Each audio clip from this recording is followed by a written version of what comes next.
All right, so let's get started. We may have some people that will join late. So if I get everybody to turn their cameras on. Um, and is somebody using their phone for audio, or is somebody register or on the training on the phone? Because all I see is a phone number.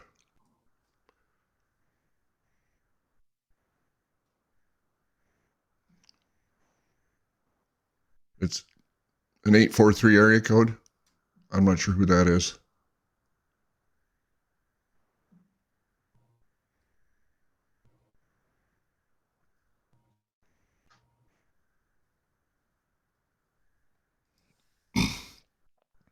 Hey, Zach. Yes, sir. How you doing? Good. How are you? Good. Good. There we go.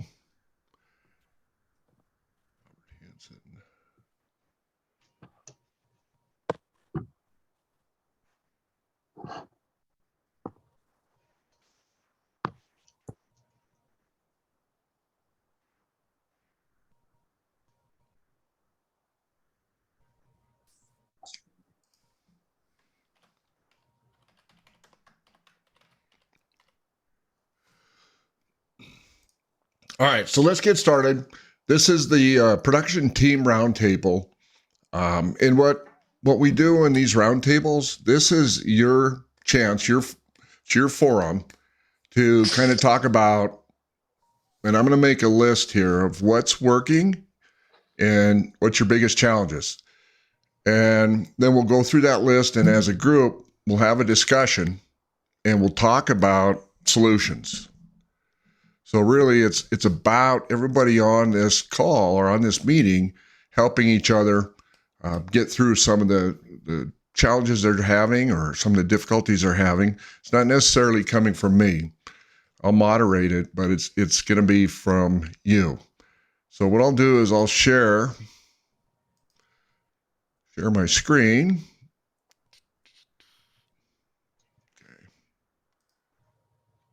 And I have a Word doc that I'll use. We'll just go around and you can let me know what's working or what's your biggest challenge or both. That's totally up to you.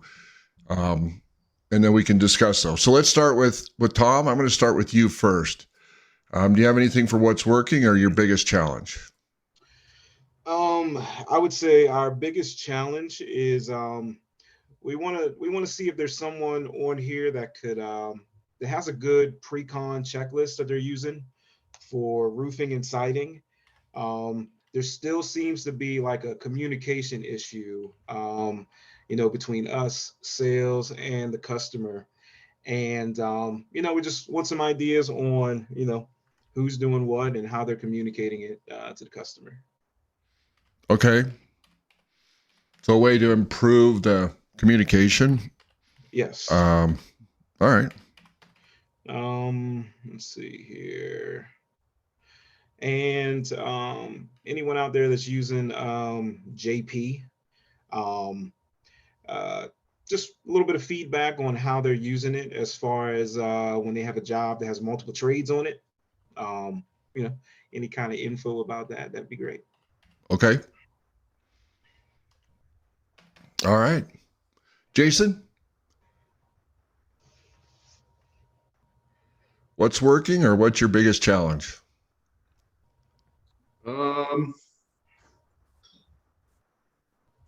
I feel like our processes are working as far as what we have in place. I think my biggest challenge right now that I'm seeing is more on the interior side of things as far as in job profitabilities. But that's kind of a personal problem, I guess. Now say that again. It's on what? I said that's more of a, I don't know, internal problem. I don't know. No, I mean, what was the problem itself? Oh, hitting job profitability on interior projects. Okay. So hitting profitability.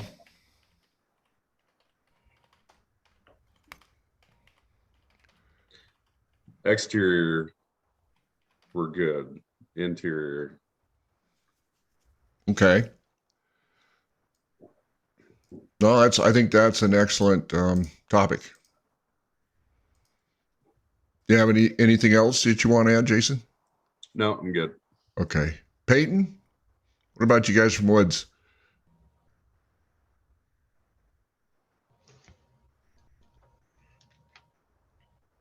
Yeah, let's say You got to have to sit closer to the mic, Peyton. I can't hear you. the biggest challenge is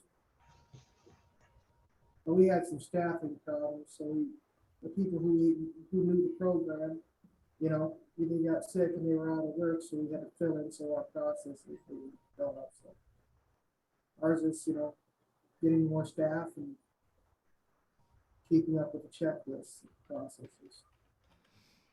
All right. Keeping up with the checklist. What do you mean by that? Oh, and you know, you get busy, so you're running around, so checklists aren't getting filled out. Stuff like that. Okay. So is that a checklist you guys created for your processes or what? Yeah, All right. You have anything that's working well?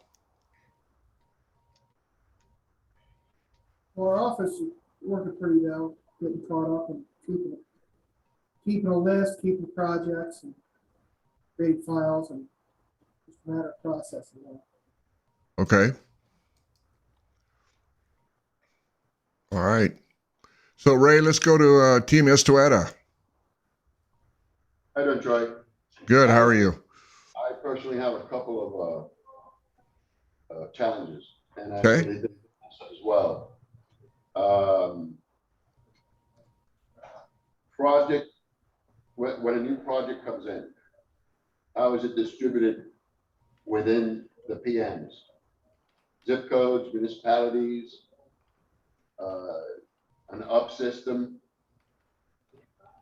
Up system is, I don't know if you're familiar with the up system. First, for example, number one gets one, the next one would be going to number two, the next one would be going to number three, then the next one would be going back to number one. It's who's up at that time. Okay. And then another one is who's the best person to assign the jobs? Okay.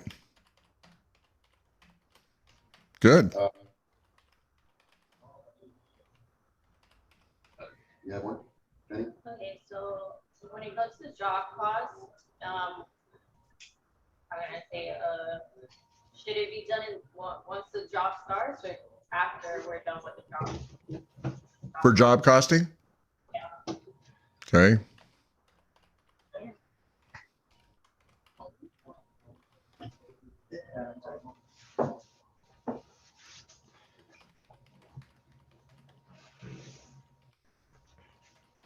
Okay. Toby? Hey, how you doing, Troy? Good. How are you? Good, good. So I have one you already put down, which is communications between sales, PMs, and clients. That sometimes when it goes from person to person, it kind of loses some of the information. Another one that I have is how to have sales understand the things that we need to be able to move the project once we have it on our side. How to get them to do what now? To Provide all the necessary information that we need, okay. like maybe a color or a size and stuff like that, so we could go ahead and start ordering the pieces. Okay. Another one I have is how to provide a more realistic schedule to a client. Good.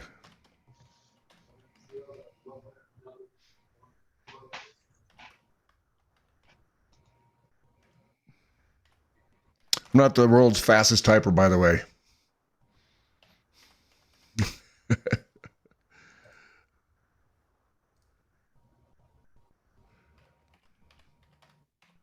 All right. So let's go to, all right, Toby. Morning. Morning. I share three of those biggest challenges with the previous gentleman. Okay. One is the pre-con checklist, and one is hitting profitability on exterior projects, mainly siding. Okay. And also how to provide the realistic schedule to the customer. We have a lot of weather challenges up here with the cold, the snow, Mm-hmm. and such. COVID, we're all dealing with. And I'm new to this inside of the industry. I come from the commercial side and trying to get used to the residential construction. And we're developing a lot of process. Our owner is new. He came in December 2020. But we're developing processes that are working well. But those three challenges are our main in our scope. Okay. Well, we'll address those. Thanks, Toby. Chris? Morning, Troy. Morning. Yeah, I think for us, what's working, we're starting to have more clarity in our process, so we can focus our energy to solve each problem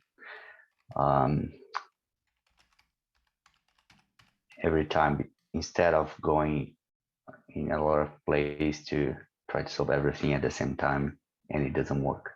So clarity is important. Yeah. In the process. And for me in the production, the biggest challenge, and also I share is between two other gentlemen, is how sales turnover to production. How's the best way to make sales to provide all the info and also about details regarding the projects, and also the costing, to make sure that everything's included and nothing is left behind to add in the future. Okay. Any other costs? Yeah. Okay. Good. So I'll open up to everybody from Econowise.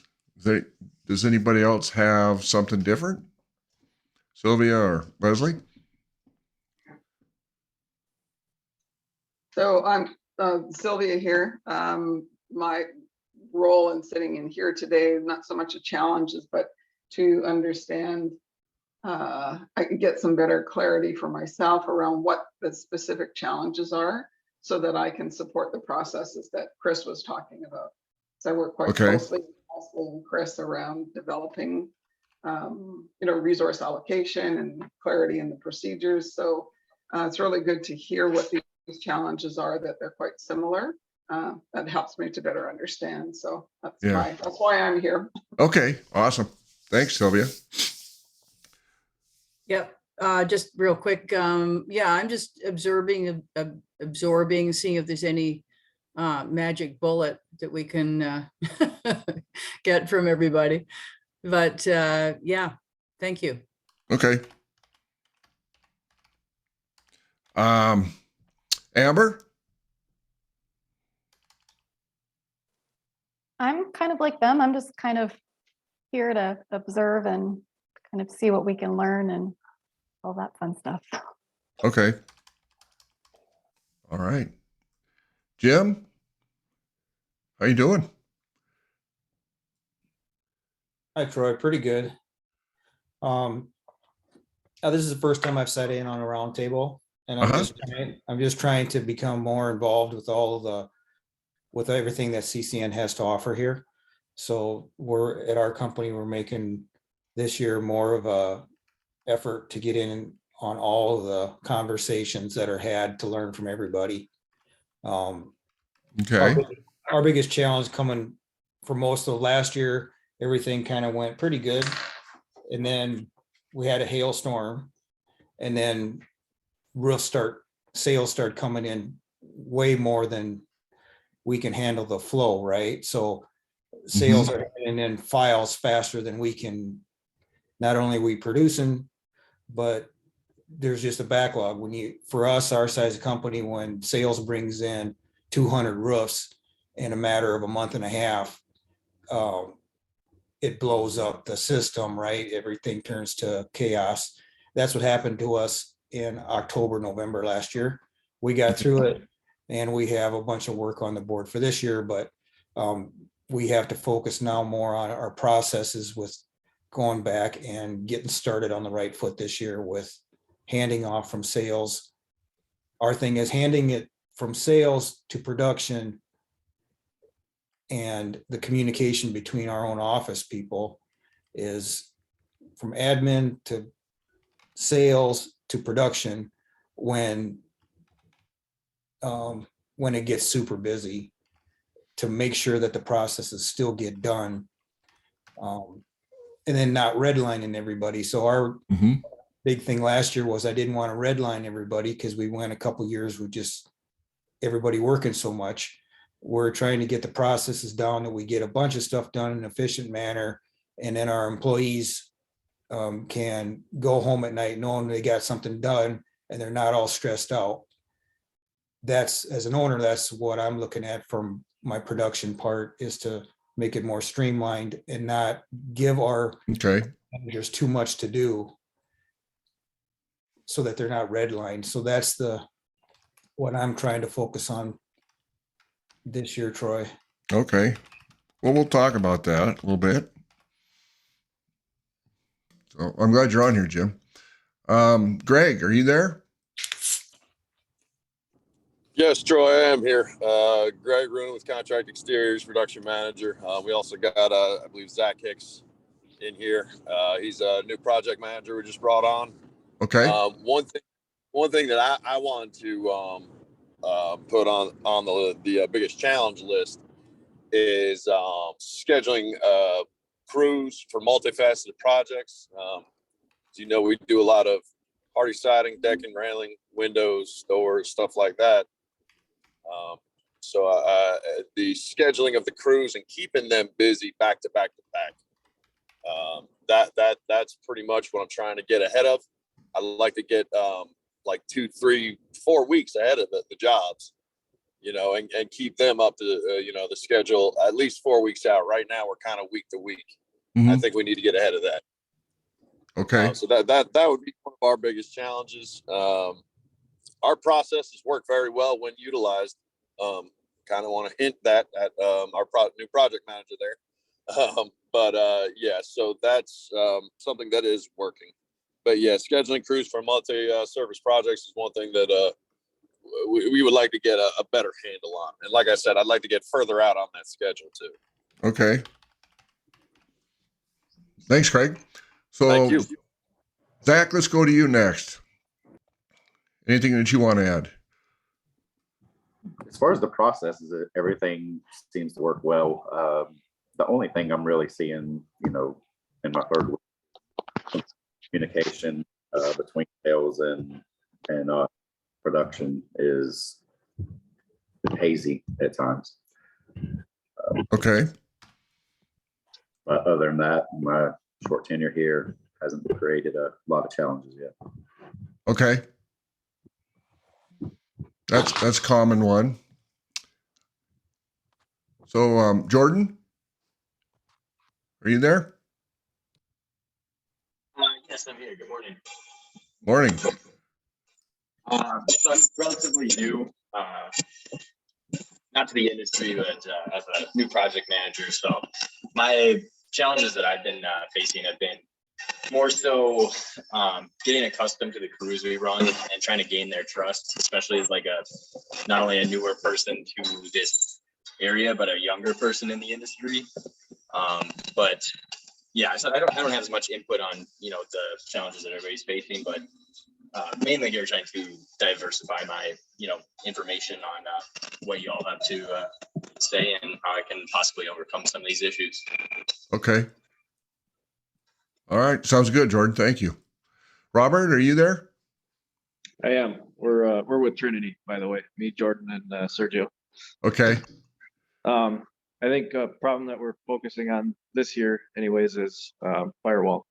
Just ironing out firewall issues is one thing I know that we're focusing on. Sergio might be better to ask about that than me, but that's one thing I know we're working through, anyways.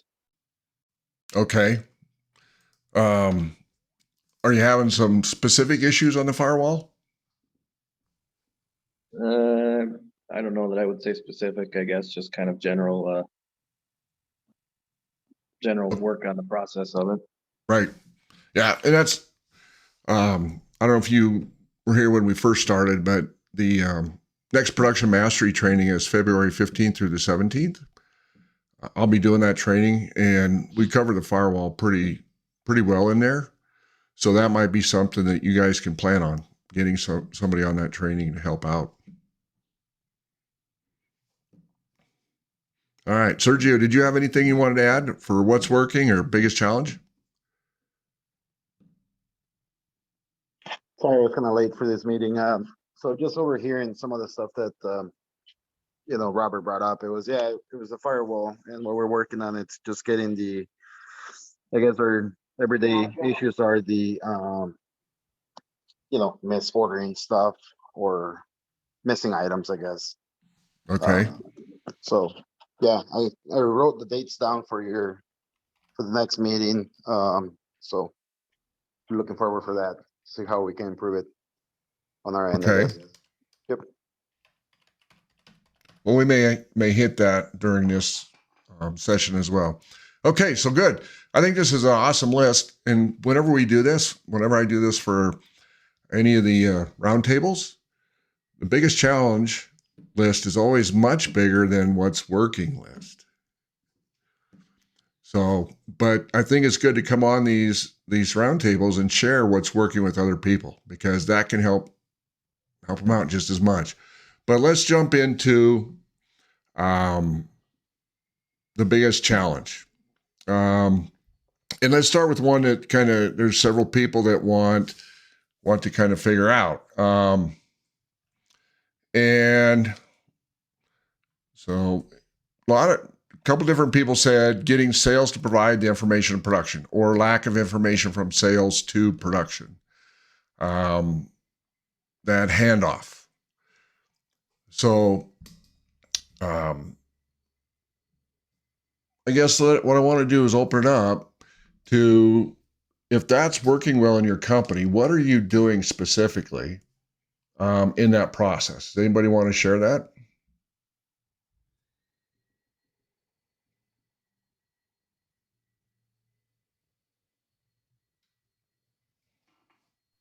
Tom, can you hear us now?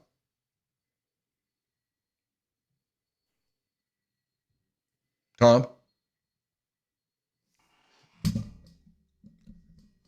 Can you guys hear me? Yes. I Yeah, Okay. I hear you. All right. Good. Because Tom had put it in the chat. He said he couldn't hear anything. All right. So in terms of that handoff. So Jason, let me ask you, what are you guys doing in your handoff from sales to production that you think works well? I mean, basically we have a checklist. So it's a list of demands, essentially. Okay, a checklist for what? Yeah, for what we want in order to accept a job into our firewall. Okay. So if you don't have the full checklist, it's not even going to touch firewall. Okay. So basically you have a checklist that says we need these items from sales. Correct. And that sales consultant is responsible for making sure that everything on that list is checked off, all that's provided when they turn that project in, correct? Correct. And who do they turn that project into? Right now it goes into our firewall box. And we've kind of tweaked a few things with that. It used to go to the sales manager first and touch a few different hands before, but right now we kind of have worked through the kinks. It's just going right into the firewall box when everything that's required is provided. Okay. Who touches it first out of the firewall box? Myself and John. Okay. And you're looking at it in terms of production, correct? Exactly. Okay.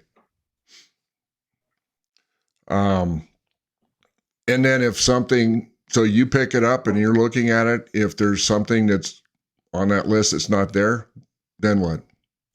It gets denied. Okay. It gets And it kicked goes back back to the salesman. Sales rep. Okay. Yep. All right. So who brought up about, the production, sales and production handoff, most efficient way, or getting the information from sales? I know there's a couple people. Who was that? Okay, Esueta. Tony? Yeah. Okay. Now, what's the specific problem? Specific problems that we have is they don't put let's say your drippage, they don't put the size or the color, certain finishes that they don't specify on the file. Okay, so there's some missing detail in the scope of work. Correct, it's very general, like it's just tiles and that's it. Like, Okay. something best to match, or sometimes it's just still pending and we want to get those before we get the file, so we could get ahead of the ball. Okay. So Tony, is that the biggest problem you guys are seeing, is a lack of detail for materials? Yeah. Okay. All right. And who else brought this up? I thought there was somebody else. No? I didn't bring it up, but we've been Chris? dealing with. Yeah, Troy. I brought it up, and also, despite the material, sometimes there's some details missing for access or any general details agreed with the client. Sometimes not explicit in the contract. And when we send the guys on site to do the job, they think there is something, but actually another thing was decided with the client. So there's some misinformation Okay. between sales and production. Not Okay. not so frequent, but it happens. So it's a point to pay attention. Right. Because there's important details sometimes in a conversation that aren't getting put down. All right. So let's go back to Jason, because they have a checklist, which I highly recommend. The first thing you have to do in your firewall process is have what we call standards. What are the standards for sales in terms of this is what they need to turn in every single time for that project to go into the firewall? So what's on your list, Jason?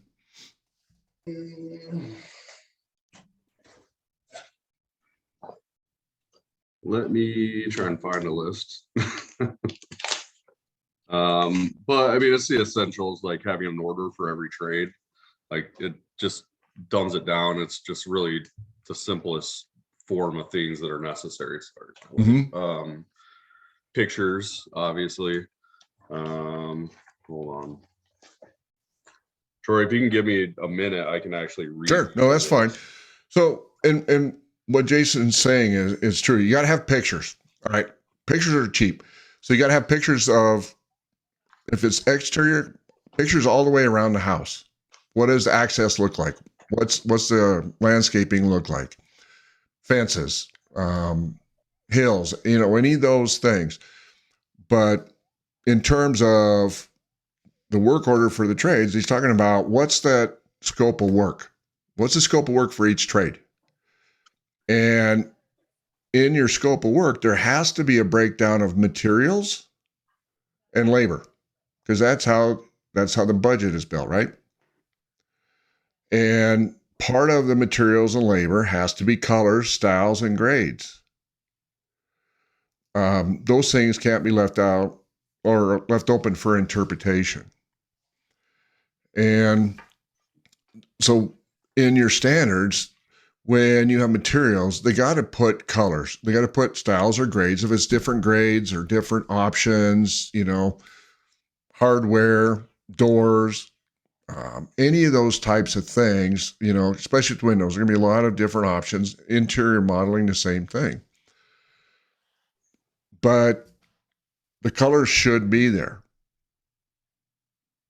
And because if you don't have colors and it's to be determined, well, they may pick a color that you don't have. It's going to affect scheduling. It's going to affect their experience. So the list, your checklist should include all the things that production needs to buy that job. Because if you're going to buy it as it's been sold, your decision is based upon, can we produce it and hit the budget?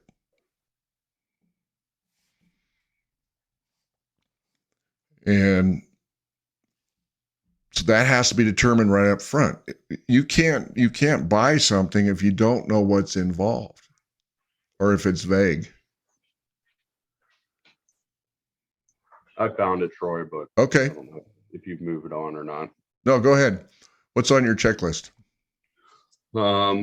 So first is pictures and videos. I mean, I'm huge with pictures and videos, especially in attic spaces. Mm-hmm. Videos actually, they can be uploaded to our system, and I really like those just as much as pictures. So pre-existing damage, I mean, that's a big thing if we're doing a roof and the siding's all scratched up. We got any pre-existing damage, driveway, screens, things of that nature. So, and then delivery instructions as far as the driveway, where the dumpster needs to go, blah, blah, blah. But as far as our paperwork, contract obviously needs to be completely filled out, colors, timeframes, etc. Pre-construction assessments filled out. We have a finance breakdown form that needs to be filled out. Okay. Eagle View hovers, need copies of those so that I can check the job in. Material quotes on special order stuff. If it's a specialty window, I like to see a quote from a supplier. And if it's specialty, anything really. Quotes from subcontractors if it's a specialty job, if they, if it's a dig out or something like that. Obviously first payment. We have a special considerations form and a warranty form that we like filled out. And then as far as the bulk of it though, I would say is the contract worksheet in our system. So, and then work orders, I already kind of touched on that. So yeah, it's pretty thorough. You can't see it, but yeah, it's a sheet. So. And it's good to have that checklist or the standards because everybody's on the same page, and it makes using the firewall process really simple. It's not open for interpretation. These things must be included, or the project goes back to sales to fix it. And then this is a one way of communication from sales to production is the paperwork process. They're going to start passing on the customer's expectations to production. Yeah, to me, I think it's their finished product. It's their, it's one thing to get a sale, and it's one thing to turn in a sloppy job. It's their finished product. When I look at a disorganized packet of crap, it's a bad start to any project. So yeah, it is. And the thing is, if you're going to buy, like I said, if you're going to buy that project from sales, that's how I look at it. Production's buying it from sales. Just like you buy anything else in your personal life, you want to know what you're getting. So it's no different here. And certain things, some companies may include them, some companies may not, but a price breakdown. How was that price for that project created? Because a lot of times in a price breakdown, it lists individual products and quantities, and then also your labor budget, whether you got that from a sub crew or you have in-house crews and you're calculating out the labor budget based on number of man hours, however you figure that. Because ultimately, when you have that project and you have to complete it, it's your responsibility to bring it in on budget or under budget. And so if you have things like price breakdowns, you have detailed scope of work or a material list, it's easy then you can cross-check to make sure that those materials were included in the pricing. Or if they're included in the pricing, they're included on the material list, those types of things. And then Jason talked about special considerations, because those are just important to the customer in terms of their experience as getting the project completed. What are some of those special considerations? And that's a great way to start that communication with sales. Now, some companies admin will get the paperwork first in the firewall so they can create a record in QuickBooks or whatever accounting system you're using. They can make changes in the CRM in terms of that customer going from a prospect to a customer. And they're going to look at the paperwork, handle the deposit, however the deposit's been made, whether it's a check or it's financed or credit card or whatever. They have to handle that into the accounting system. And sales looks at that job basically for pricing and discounts to make sure it was priced properly, the right margin, no discounts were given, and they're going to look for missed sales opportunities. But production has the biggest part in this. So does that help? Okay. And then speaking of lists, Jason, I think you had, you need a good pre-construction checklist for roofing and siding. What's the problem there? I don't think that was mine. Oh, was that not yours? Whose was that? Oh, that was, I think that was mine. Oh, that's Tom? Okay, that's yours. Yeah. All right. So what about that one, Tom? We get out for our pre-construction meeting, and the same thing. We run into details where I guess sales has communicated something that's not on the scope of work, or the color is incorrect. Basically everything that you're going over, right now. It seems like to me we need to set a better standard for sales so that we can ensure that we got the right information, by the time we do our pre-cons.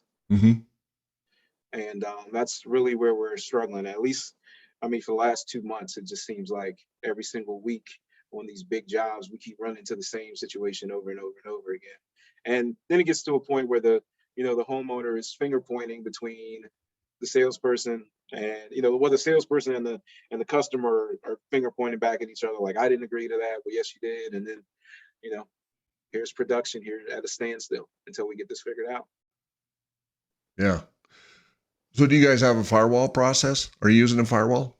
We used to use a firewall process, and obviously we've had some changes here within the last year. I think getting our team to the next production, I think you said it's the production mastery.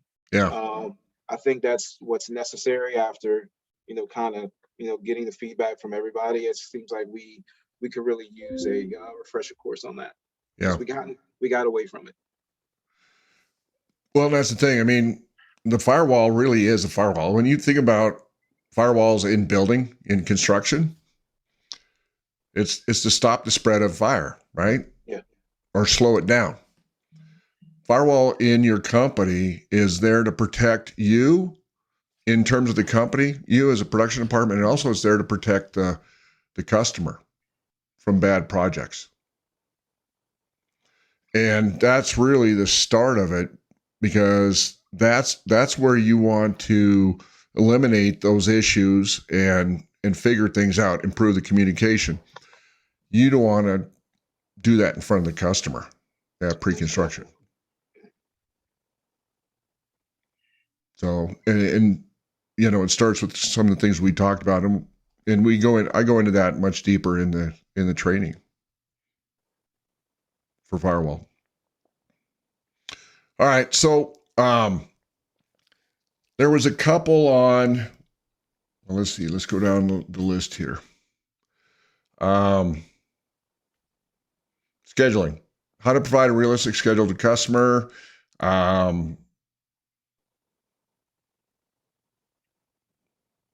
And somebody else said something else about scheduling. Who brought up scheduling? Which one? I was one of them. You were one, Toby? Okay. They can go. And so what's the issue? Ours is with the weather. It's hard for us when the temperature is 20 degrees below zero, or if it's snowing, you know, obviously with safety concerns. Customers, clients, mostly for the most part understand, but they get frustrated with the delays, and I try to keep them up to date as much as possible, looking at the forecast. And you know, our weather forecasters are right half the time, and so that makes me wrong half the time, which is too much for a lot of the people's liking. It's a challenge to be specific and be accurate with the timing on getting projects either started or completed. There may be other trades in the waiting. It's a challenge. I don't know that if that's something we can correct, or if we're just at the mercy of Mother Nature. Okay. Well, and another couple topics on here was talking about, you know, Jim mentioned it about large backlogs, and also guys from Trinity talking about scheduling crews for multi-service projects. But that all comes under the umbrella of scheduling. So let me open it up. Does anybody have any suggestions or any things that you do in terms of scheduling? One, to manage customers' expectation. Two, to make sure crews are part of it. Scheduling delays, things like that.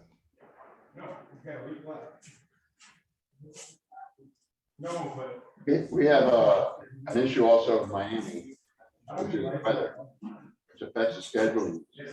Sometimes we have to cancel and postpone or move back a couple of days due to the weather. Mm-hmm. It's something that we can't control. But regarding the scheduling for the multi or specific crew, we go ahead and know who to send to a specific job. Not everybody can do everything. So by sending a certain person with a certain type of experience, that'll give us a better outcome. Obviously, it'll make a better, happier customer. So we pick and choose who would be the best one for the job. Right. Okay. So, Toby, how do you guys schedule your projects? What do you use to schedule?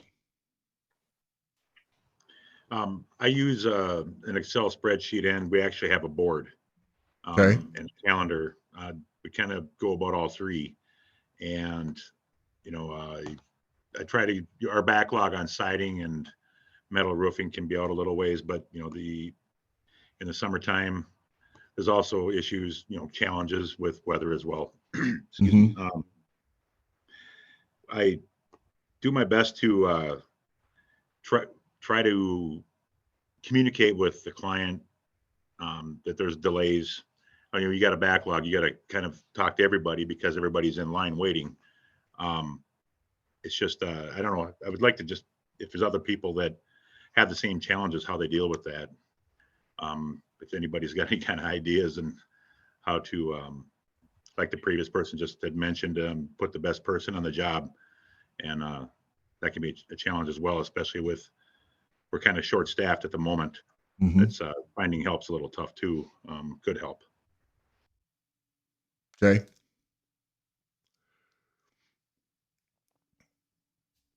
Jason, you have anything you want to share on that? Kind of how are you guys scheduling?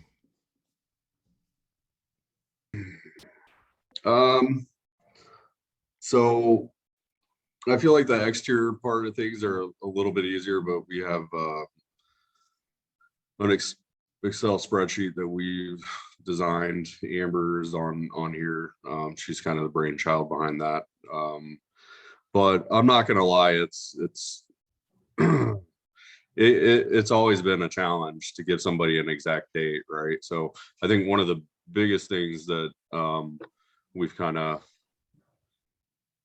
got our salesmen on board of giving us a pretty lenient window on our contract. So what I do is I give kind of time frames every week when we meet with sales, and to say, look, you know, we're 3 months out on roofing, we're 3 months out on siding, kitchens, we're 6 months out. That way they kind of set the stage for us on the front end, but it's not a exact science. I wish I wish it was, and that's something that, you know, me and Amber have gone round and round with. So we're continuing to try and better it at the moment, but it's hard.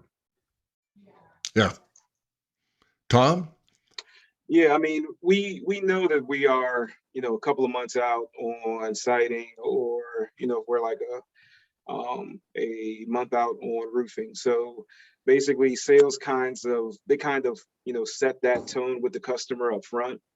And then from there, once the job gets into production, production the salesperson lets the homeowner know that production will reach out with them within the next 2 to 10 days. So we kind of give ourselves 10 days to, you know, get all the material ordered, you know, set up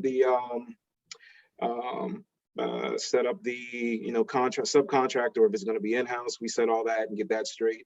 So then within that 10 days, we're touching base with the customer and giving them an idea on when we're going to be able to schedule or an approximate schedule date.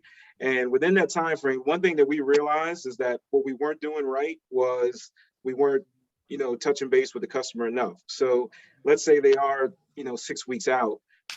We would let them know that, you know, within that first 10 days. And then before you know it, you know, a month would go past and they'd be calling in saying, hey, is there like an update? So we got parameters set up so that we're at least reaching them like every couple of weeks to say, hey, look, we have an idea on where your material is. We're still forecasting this date. And, you know, we're going to try to make that happen as best as possible. Please understand that, you know, that's all dependent on weather and, you know, other things. I got a question for you on that. Now, once you get, you know, materials in and all that, how far out have you scheduled your crews? Probably once we get an idea, let's say we buy a lot from Lansing. So once they tell us, hey, look, the material is going to be in, you know, within 2 weeks, or once we know the material is going to be within like 2 weeks or 3 weeks, that's when we kind of shore up that date with the, you know, with the sub that's going to be doing the siding for us at that point. All right, it's about 2 to 3 weeks out on site. I got you. Okay. Yeah. Thank you. Yeah. So, Greg, I know Randy's pretty good at setting up the schedule, and you guys have a pretty decent schedule. Is there anything that you wanted to offer or kind of talk about in terms of the scheduling, how you guys are doing it? So our scheduling, we have Randy is I call him an evil genius when it comes to the Excel spreadsheet. So some of it's hard to get into, but yeah, our job status, we have hooked up to like a Gantt chart, and then we have it broken down by sub crew. We have it broken down by supplier. We have it broken down also by material, since we have some sub crews that just strictly do Hardy Color Plus. So, you know, with Hardy Color Plus, I can schedule him through almost till May, June, theoretically, based on our backlog and what we have sold. But it's just how far out do I keep, you know, I need to keep him scheduled to the point where he's not looking anywhere for any other work. So that's been our difficulty. If I have any sort of delay, like if it's a 2 to 3 day delay, he's looking at another job, and therefore it backs me up like another week or two. That's kind of been the only downfall. But the scheduling portion of it, when you do it with the job status and by material, dates and stuff like that, it really does work out when you're using like a Gantt chart hooked up to it. But like I said, Randy's an evil genius when it comes to the spreadsheets. So there's a ton of them, and the formulas are huge. But that's something me and him have been working on, and I've been trying to wrap my head around. I'm just trying to get a good idea, not to overwhelm my crews, but to keep them busy and to schedule them, try and be like he was saying with signing at least 2 to 3 weeks out, you know, giving them a tentative date, setting them up on the job and all that.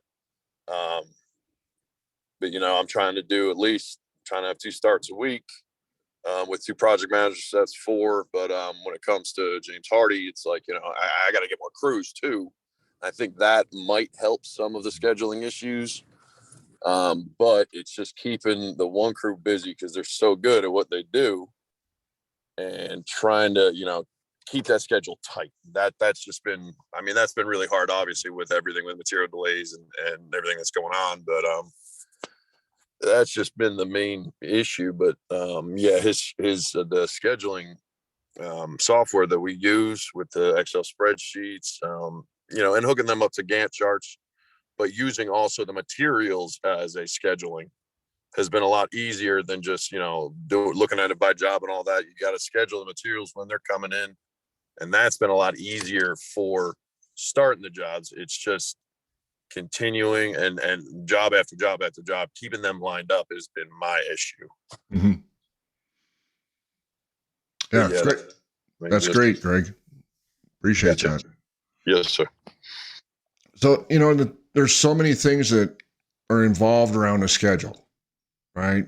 And just like we talked about the sales paperwork, you have to have some standards about your schedule. And the standards are, you know, this is how we do it, and this is how we always do it. So certain things like who is responsible for the schedule? Somebody has to be assigned to the schedule, and that person is in charge of it. Who can add or change things on the schedule? Okay, somebody might be in charge of it, but maybe somebody else is adding or removing things, moving things on the schedule. How often do you update your schedule? Once a week, twice a week, every 2 weeks? Because the schedule has to be updated. Also, in terms of your schedule, what are you going to track?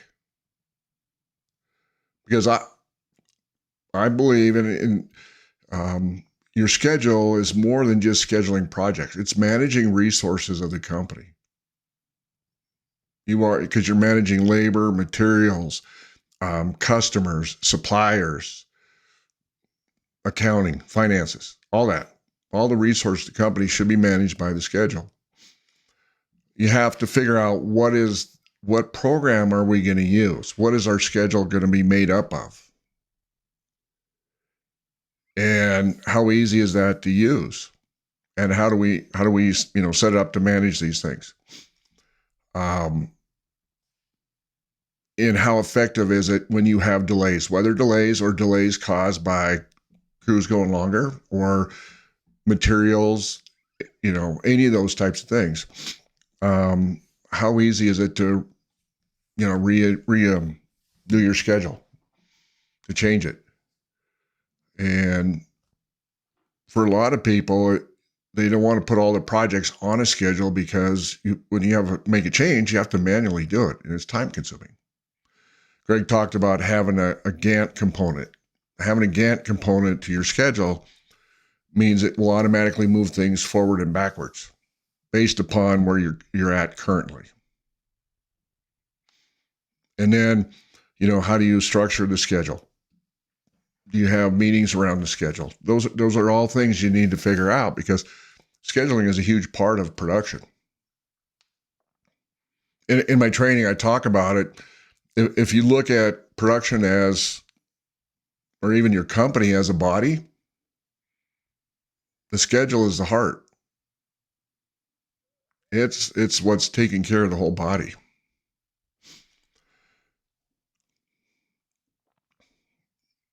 And if you have these things, you can manage multi, service crews. If you got a crew that needs to come in to do windows after the siding, or siding and windows after the roof, whatever, or it's interior,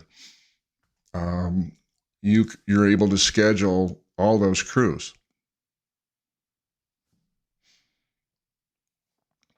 And if you don't have a Gantt component, then you have to build in weather days at certain times. You just build them into your schedule. Now you can change as you get closer. And then if you have a big backlog, it's probably good for sales and production to meet once a week on the schedule and talk about the upcoming jobs. And maybe there's something that, production has to hit the goals for the month, and you need to move a job. If we move this job up and get it done, we'll hit our production goal for the month. So who can we push back? There's a lot of decisions that have to be made depending on your goals for a schedule. And also, you should be scheduling your customer communication. When do we call? When was the last time we called? When's the next time we call? And one thing I'll say about customer communication in this dead time, when you contact them and talk about them, you got to let them know where they're at, but you always want to let them know what's the next step, what's the next thing, even if the next thing is the same as what you just are doing there. They always want to know what's next.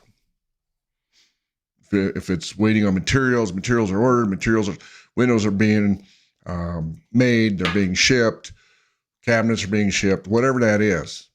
We got to get a permit. We got to get engineering drawings. We got to get this approved. Always let them know what the next step is. So now that leads into a couple other things, and we have on here is assigning crews or assigning project managers. Someone said new projects accepted. How do we assign a project manager? And I can't remember who said that. That was me. That was you, Ray, and you were talking about kind of a queue, right? This project goes this crew, the next crew up gets the next project, next crew up gets the next project. Not necessarily the crews, but this is more for a PM. For a project manager? Okay. We have a couple PMs here. Okay. A new project comes in. How is it that it would get distributed? How do we know who should get it? Is there an up system? Is it by zip codes? Is it by municipalities? Because what we're trying to do is establish a system here. Before it was, okay, no, I'll take it. No, you take it. Now we're trying to set up a system. We don't know what that system is. Is it an up system? Who's up next? Is it by municipality, by zip codes? That's where the question comes from. Okay. So that's good. So let's open it up. How are you guys scheduling or assigning, let's say, project managers to these projects? What's the system you use? Anybody want to share? Location is a big one for us. Okay. We have a kind of a large territory, but we pretty much split it by location, and then we have that borderline where one can go one way depending on workload. We also have an in-house guy that can do that floating, but we try not to do that too much. But really by area is the best way to do it. We've tried doing it by strengths, project managers, but we figure cross-training is the best way to do it, just so everyone's on the same page. But that's how we've been doing it lately, and it's been working quite well. Okay. So if that project is in their area, it's assigned to that project manager. Correct. Do you take into account the crews that they manage or Yes. the service itself? Everything's really taken into account.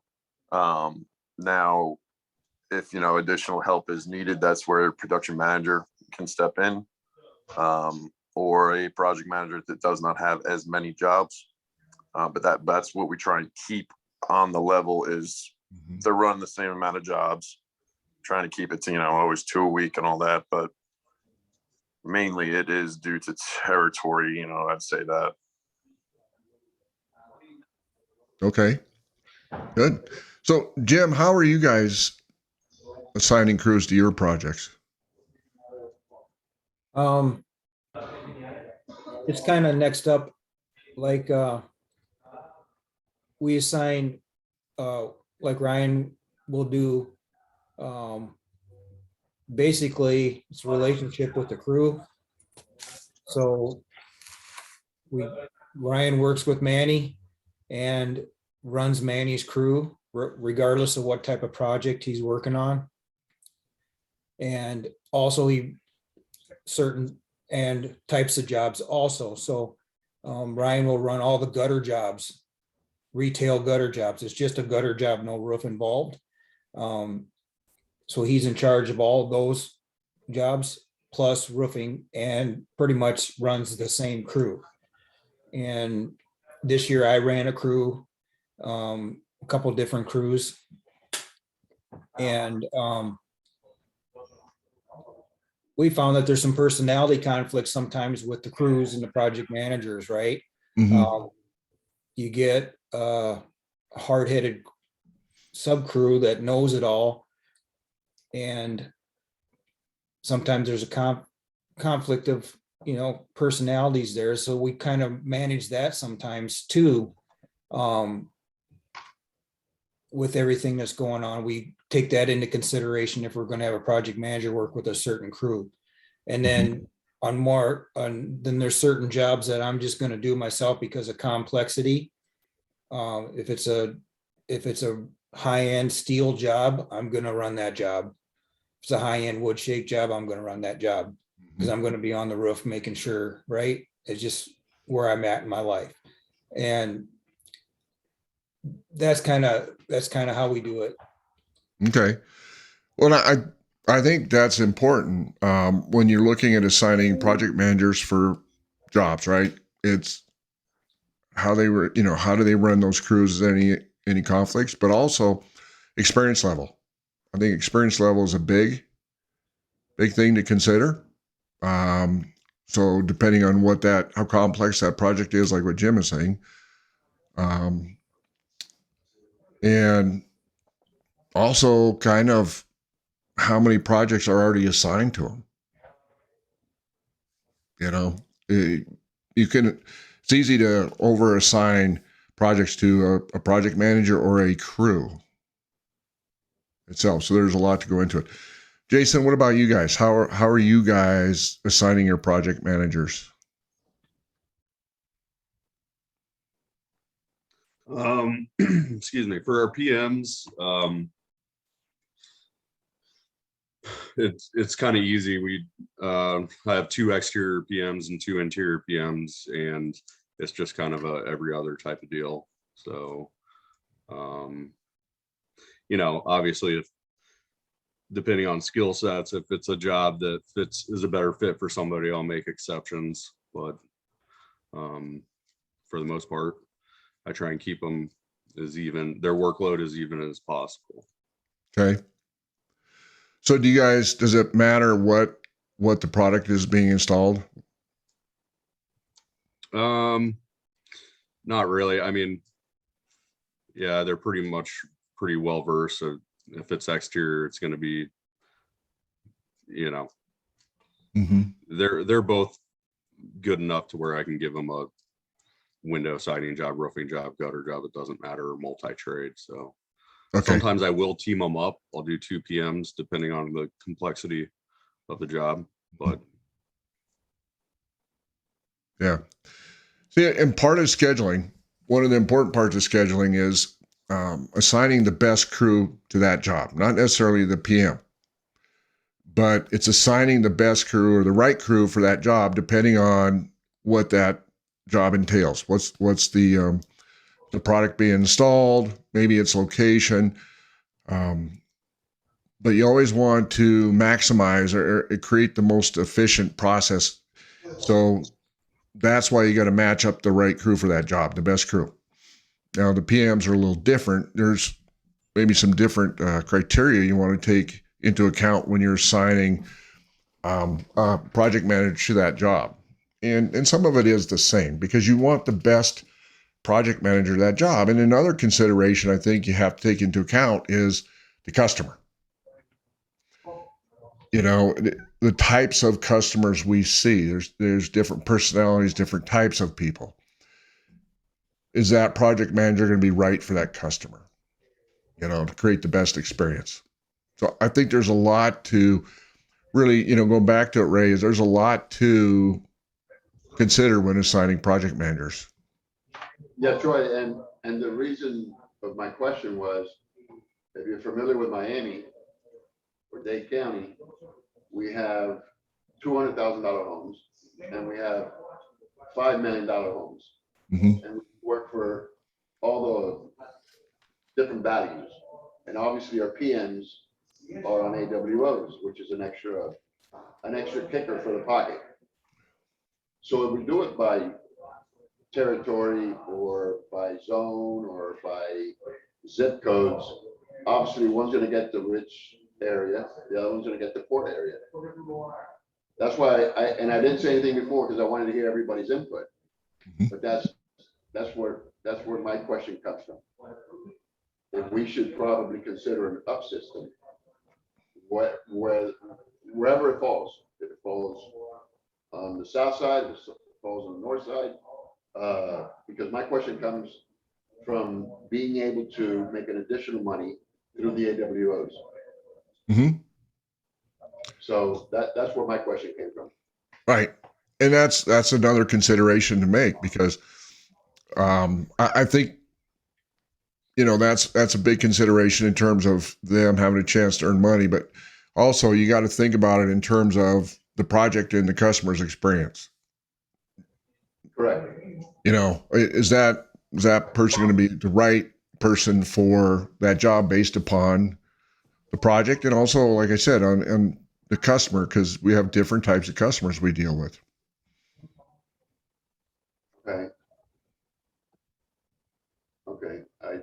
I don't know how that would play into it or how we can decide the type of customer for the type of PM. How can we look at that area? Because you said that a customer one PM may be better for one customer. Mm-hmm. Well, for an example, let's say you have a customer that's is super, you know, attention to detail. They're OCD. So maybe you want to make sure that your project manager's kind of the same way. He has a little bit of OCD as well, which a lot of times that happens. Because if you assign somebody that isn't that way, they don't have that kind of personality, then there could be a problem between the customer and them. That's just one example. Yeah, we've had a couple of those OCD customers. Right. Tony's good with them. Yeah. Troy? Yeah, Jim, go ahead. You know, you and I talked about this a few months ago with the project managers and the customers and the customer's personality, you know, mm-hmm. and there is an issue there.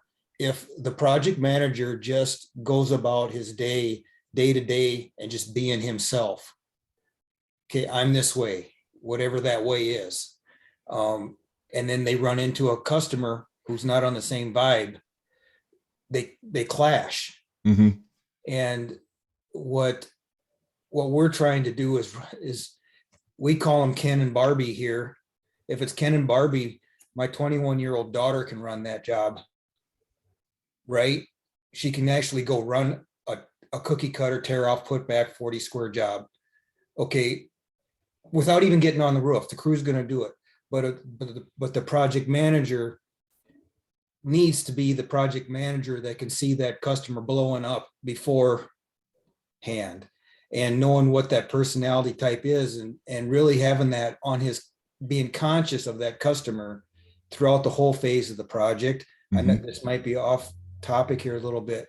And it's a whole nother topic of the project manager managing that customer with the personality types And what happens when you got 20 cookie cutter jobs, tear off, put back, everything's the same.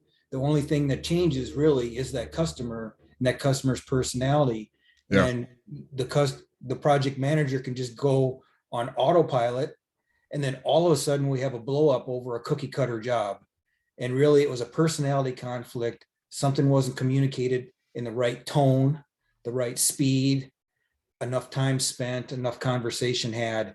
And that's a whole nother topic. But when things go south on a cookie cutter job, it is a personality type between the project manager and that customer. Yeah. And so that's something that we're conscious of, because we've had some major blowups with people over the silliest. I mean, this is a cookie cutter job. We do these all times, and we have the weirdest conversations, and people just, you're doing, so that's just a conversation that, that the project managers have. Anybody can go out and do a cookie cutter job with a customer who is exactly like them, the project manager. If they're the same personality and they talk the same speed, no problems. Right. You And get someone who's a that's little why it's off, important to understand, you're having a dispersonality, right?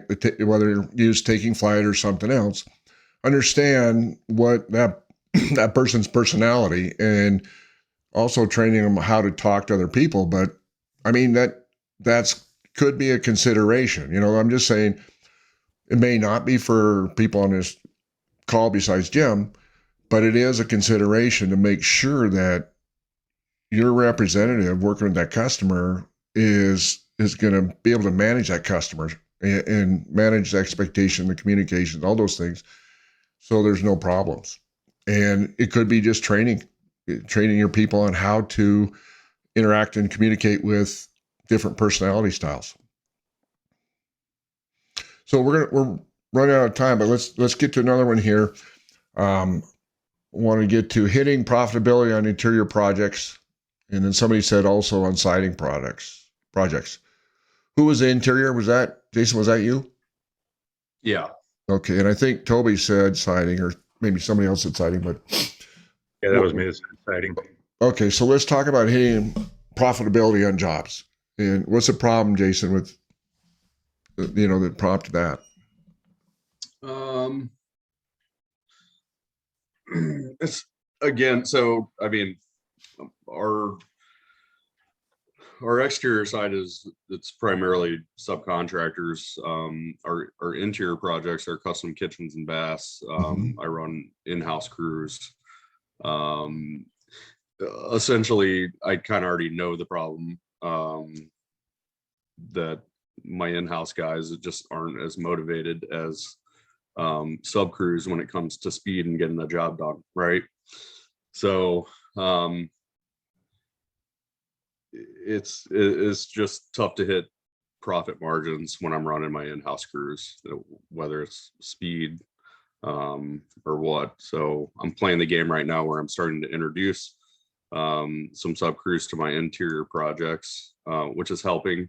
I mean, just by introducing a drywall sub to do drywall, you see a drastic improvement in job profitability instead of having my in-house guys do it.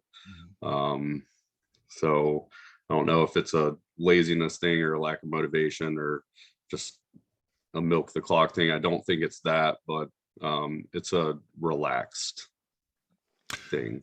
So the thing that's causing you to not hit that profitability or hit the budget is labor. Is that typically the problem? Primarily, we'll see. Yep, the spike in our labor. So Toby, what about you? Jason hit the nail right on the head. I've got the same exact problem with the siding crew. An in-house crew that's not motivated like a sub crew would be.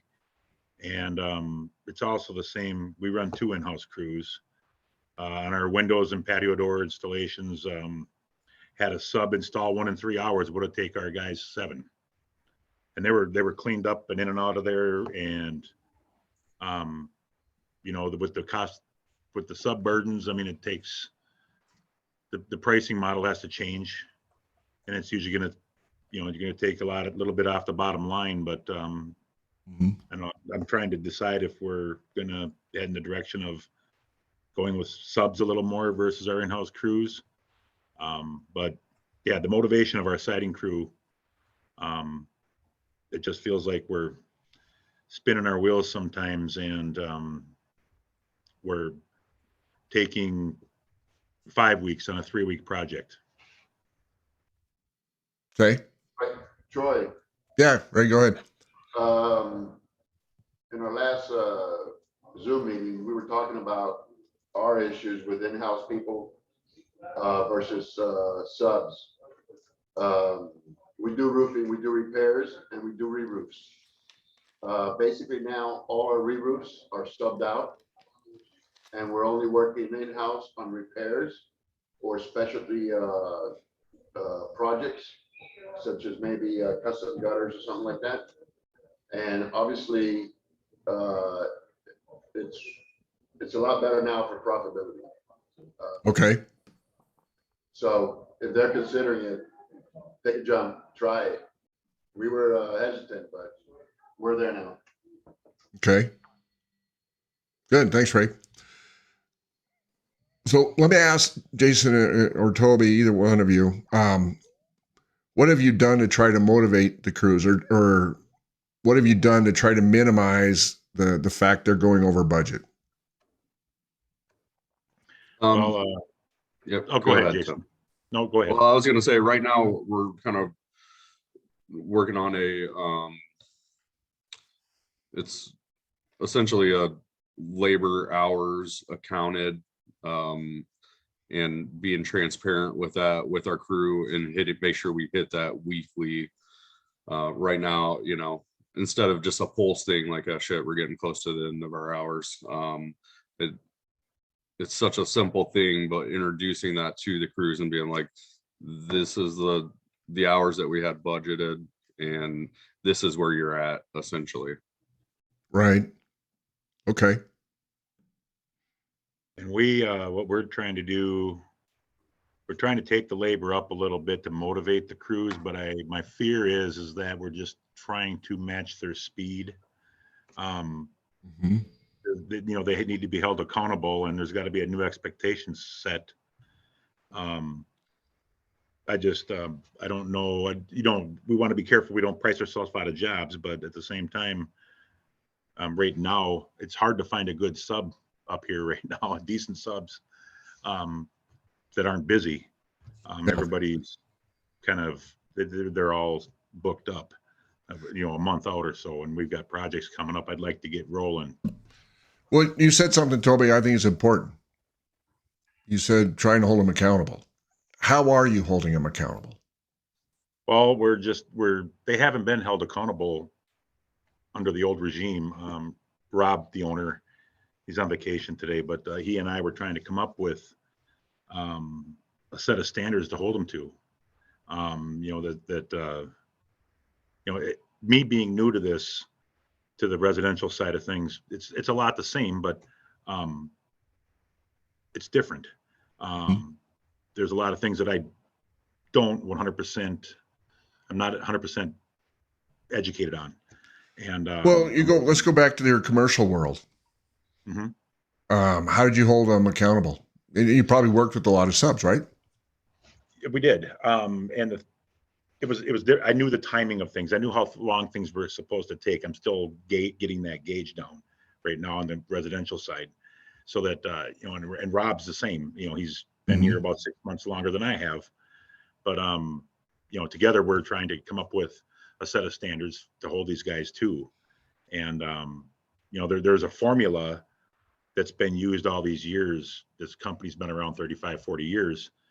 And I'm not 100% sure that formula is 100% correct, the right one to use. So these guys, if we give them more money, you know, that I don't know that's going to be, you know, everybody needs to come up and, you know, with the cost of living, but we shouldn't do it just to try to motivate them to get a job done. Right. You know, money's not always the answer. And really, what you got to hold them accountable for is what is the time frame on the the labor budget. If you have a labor budget, is it based upon man hours or is it just a dollar amount? And if it's dollar amount, how did it get calculated? It's a dollar amount on the job divided by the number, the wage of the crew. Okay. And equals So the that, hours. That gives you the hours. Right. So, I'll ask both of you guys this. Are you sharing that time budget with your in-house crew? You have this much, this many man hours. Yes. We try to be as transparent as possible with that. Okay. Jason, you share those? Does your in-house crews know what their man hours time frame is? That's what I was saying, that we're working that, coincidentally enough, we're going to do it on Monday. They always, when we walk a job, we kind of tell them essentially what it needs to be, but just having it in front of their face on paper, I think is going to go a long way, and keep them updated, especially on the longer projects, the 4-week projects. Well, the updating is part of the accountability. So, Tom, you raise your hand.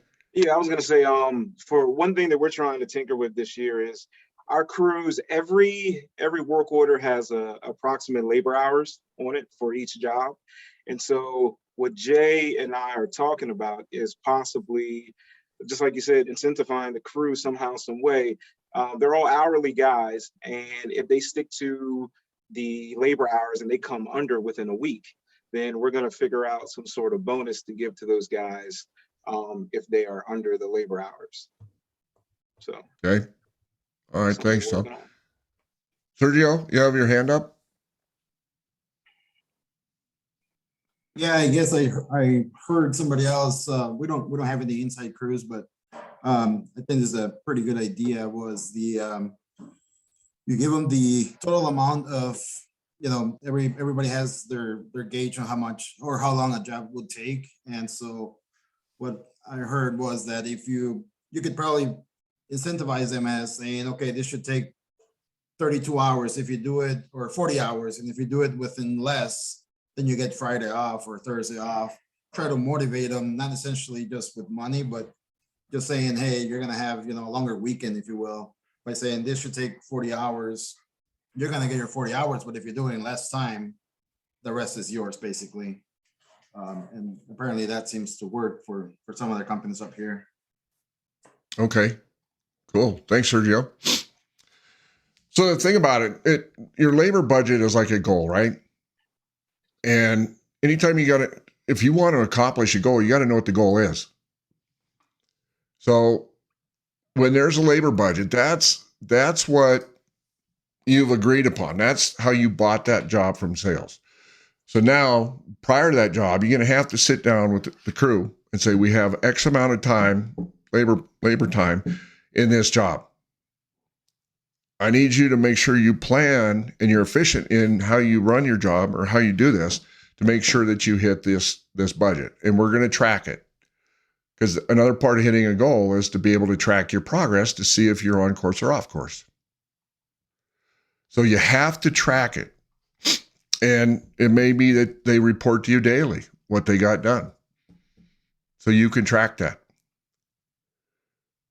And we talk about this in the production mastery. When in my company, prior to CCN, I owned a roofing company for 17 years in Montana. And we did first Renewal by Anderson replacement window affiliate in Montana. But we tracked the crew's production every day. We knew what they produced in terms of dollars, production dollars, not collected or any of that, just produced. And we posted it. And what happened then is now all my crews could see that, and they became very competitive. Because if one crew is getting their butt kicked every day, the other crews certainly let them know about it. So you have to share that with them, and you gotta keep track of the progress. Where are they at? Now, in terms of incentivizing, I think one of the best ways to do it is beat the budget bonus. And that made a huge difference in my company when I introduced that in production. And really what you want to do is bonus them on the jobs where they beat the budget. And if they go over budget, those are jobs you review each month, and you got to figure out why. And the beat the budget bonus is very simple. It's based upon your budget is the direct job cost of a job, correct? So let's just say that the direct job cost for a project is $15,000. I'm just making these up. It's $15,000. Now, typically when sales, puts the price together, they add the markup or the overhead, right? But you're just worried about that direct job cost. It's $15,000. So let's say that they bring this job in at $14,000 in direct job costs. So it's $1,000 under budget.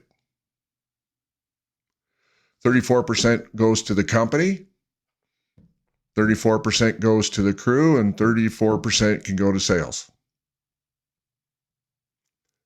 So now everybody's got a skin in the game in terms of making sure these projects are efficient, they're priced properly, sold properly, and they're produced. So what happens then is once your crews, they know that bonus is tied to profitability, it's tied to them bringing it in under budget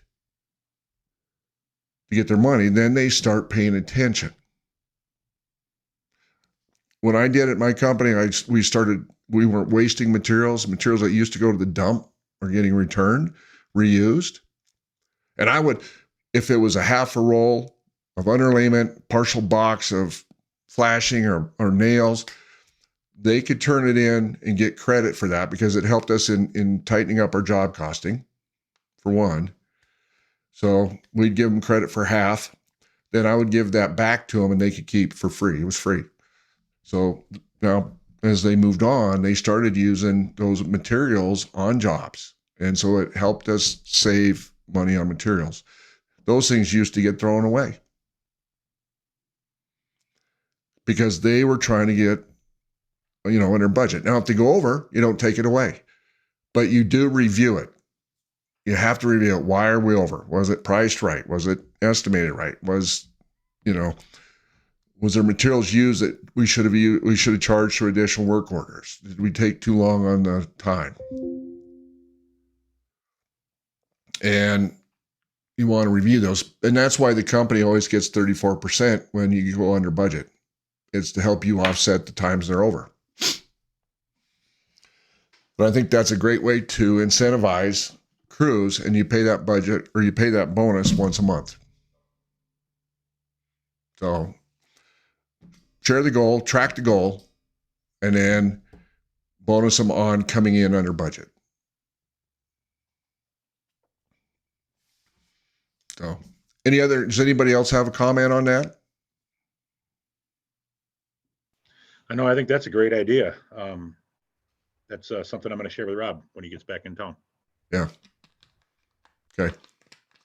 Jason, does that help?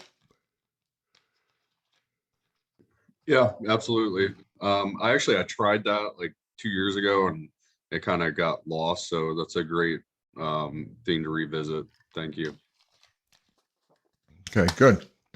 Well, we're up against our time for today. We didn't quite get to everything on here, but if you need something from me, I put my information in the chat. Reach out to me. I'm here. Anything you need in terms of help, resources, any of those things. Again, we have the Production Mastery coming up on February 15th. And also a little bit down the road is we're having the spring conference in Scottsdale, Arizona. And we're going to have some really good speakers and topics covered. One of the things we're going to cover at the conference is how to handle a large backlog. We're also going to have some stuff on insurance work, doing insurance work. We're going to have some people from the industry that do things with insurance work are going to be there. One of them is Ken Kelly. He's kind of big in the industry to talk about sales and production and doing insurance work and things like that. So we got some good stuff coming up. And we're also going to do the CCN Wizard Awards. You'll be seeing some things real soon about that, where we're going to be looking for nominations for the different positions in the company. So anyways, appreciate your time. Everybody have a great weekend. we'll see you later. Hopefully I'll see you in the training on next month, couple weeks. Thank you. Thanks, All right. Tom. Thank you. Thanks, Troy. We'll see you. Bye, Troy. Bye-bye. Bye, Troy. You know, look at Patty. You know Patty? Oh, my goodness.